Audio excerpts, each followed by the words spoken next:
There are two words handed down from the ancient world that every human being, in every era, should remind themselves of, no matter the circumstances of life. Memento mori, remember that you will die. At first glance, the phrase may sound bleak, even unsettling, yet if one lingers with it long enough, its true nature reveals itself.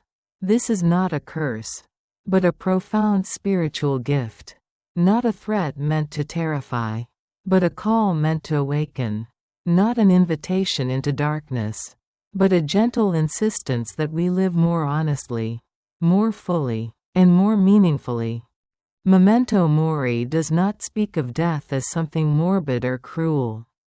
It speaks of finitude, the quiet truth we so often forget while chasing ambition, nursing resentment, or drowning in distractions. When we truly remember that we will die, life rearranges itself. What once felt urgent loses its grip. What truly matters rises to the surface.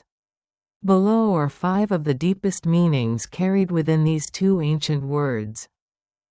1. Memento mori and humility before life.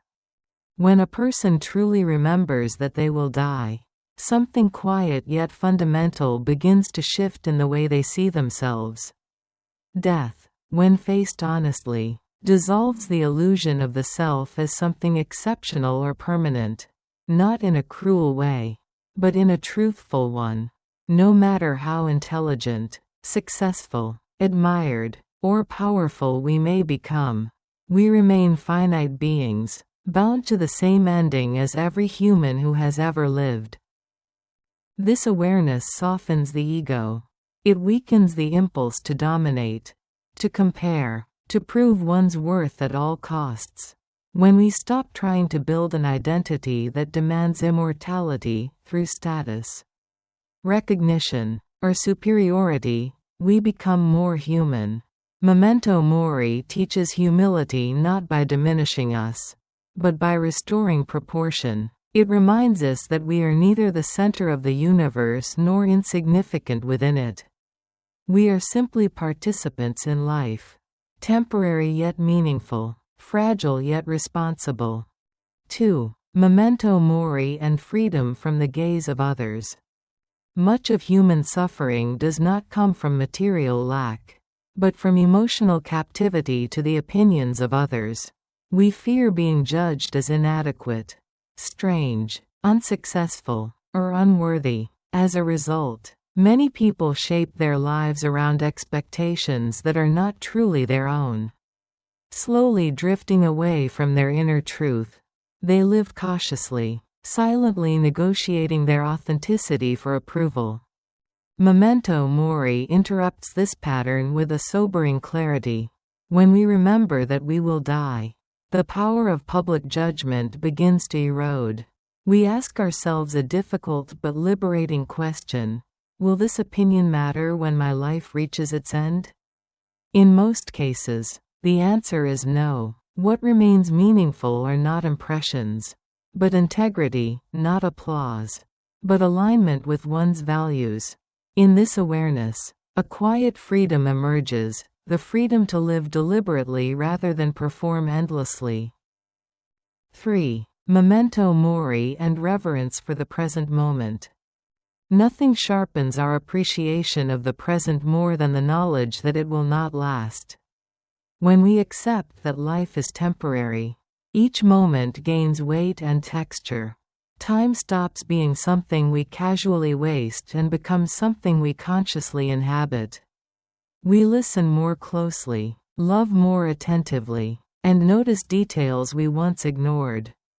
A simple meal, a familiar voice, a fleeting silence, these moments become precious not because they are extraordinary, but because they are unrepeatable.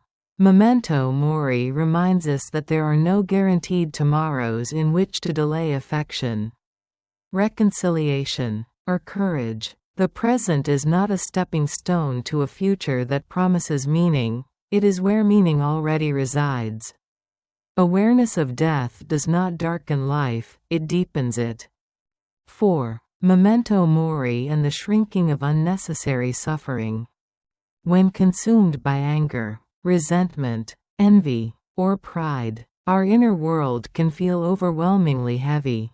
Small conflicts expand, wounds harden, and grudges linger far longer than they deserve.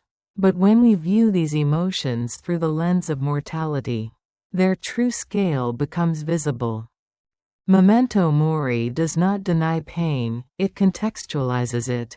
It asks us to consider whether a particular grievance deserves space in a life that is already brief.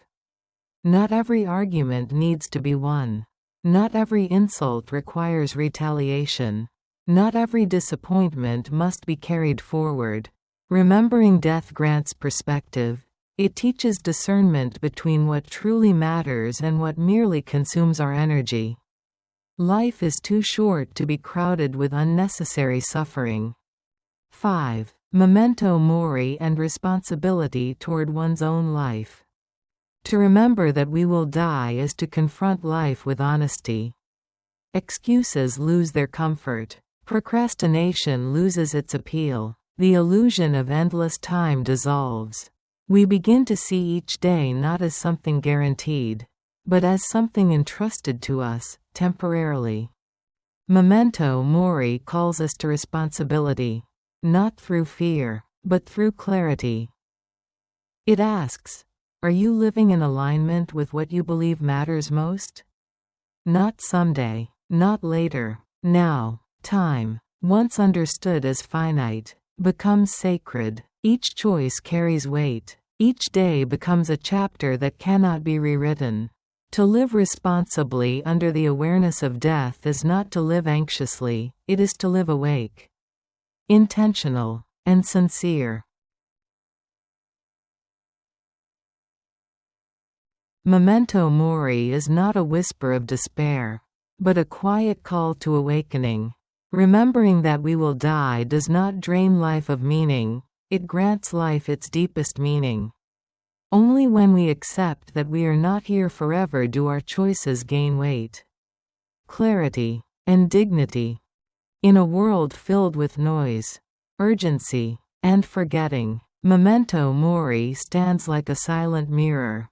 It does not accuse. It does not preach. It simply reflects the truth back to us and asks nothing more than this. Live well. Live honestly. Live gently. Because your time is finite, and precisely for that reason, infinitely precious.